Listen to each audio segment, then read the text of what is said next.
No one knew where Jonathan Cross came from. One day, his face was on the screen at a tech conference in Eco Hotel, Lagos. He wasn't flashy, just a man in a plain grey suit who talked like he'd swallowed all the right books, walked with the confidence of a man who had lost everything and found himself again. He claimed to be a venture capitalist, but no one could trace a company. He talked about uplifting Nigeria through technology, agriculture, education, and unity. Somehow, he had access to governors, senators, even foreign ambassadors. His voice was deep, calm, hypnotic. People listened. He called his movement New Route, the People's Messiah. Within months, Jonathan had funded several rural schools in Kwara and Nasarawa, boreholes in Kogi, free coding boot camps in Yoba, a community solar project in Suralere. His speeches flooded WhatsApp groups. He said what people wanted to hear, that Nigeria was not broken, just unawakened. We don't need aid, we need accountability. Not saviors, just sense. Ironically, the people crowned him savior anyway. The rich invited him to dinner, the poor named their children after him. Students wore shirts with his face on them. Pastors quoted him on Sundays. Yet no one could tell you where he slept at night.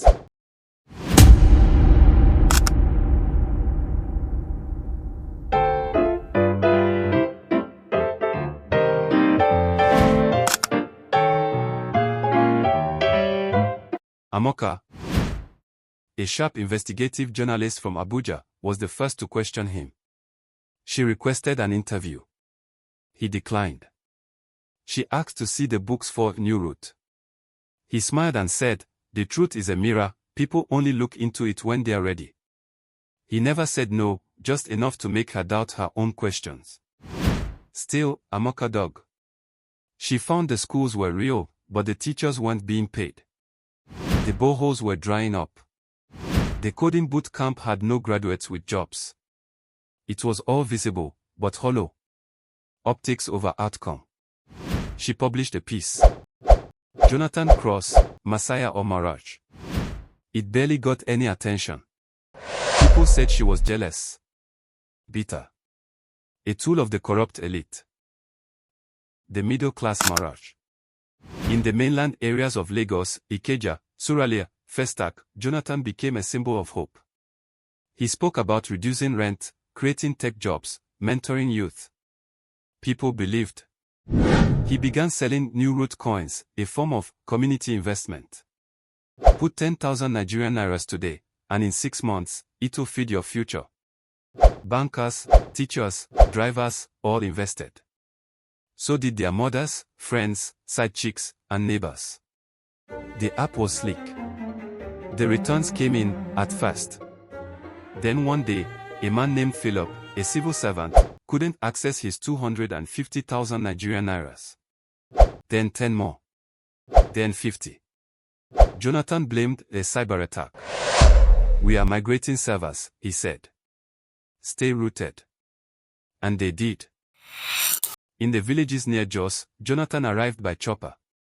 He gave speeches on agricultural sovereignty, handed out hybrid seedlings, and pledged 2 billion Nigerian Nairas in funding. The people danced. Chiefs gave him titles. A newborn was named Jonathan Light.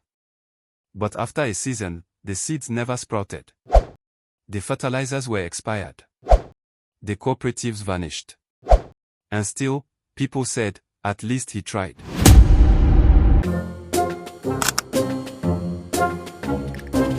Amoka was not done. She traced Jonathan's identity to a different name, David Calvin, once indicted in the UK for financial fraud under a crypto firm. Disappeared before trial. She reached out to a top national daily. The editor refused to run the story. "He's got half the Senate on speed dial," he whispered. "And you'll get yourself killed." But Amoka leaked the report anonymously. It went viral. Who is Jonathan trended. Suddenly, Jonathan Cross disappeared. At first, the people defended him. They said the government silenced him. Some said he was kidnapped by oil tycoons.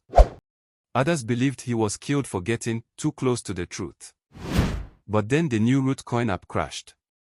4.8 billion Nigerian nairas gone. People stormed empty offices in Victoria Island.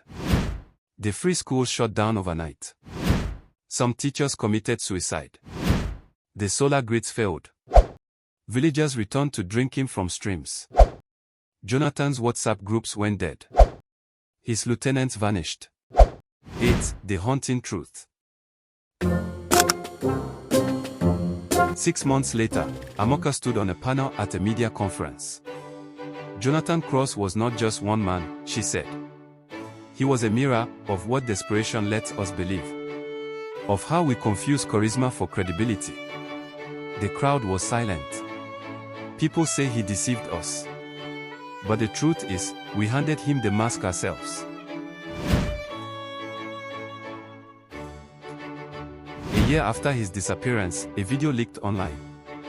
Jonathan, in a quiet room, looking straight into the camera. He spoke without apology. I never lied.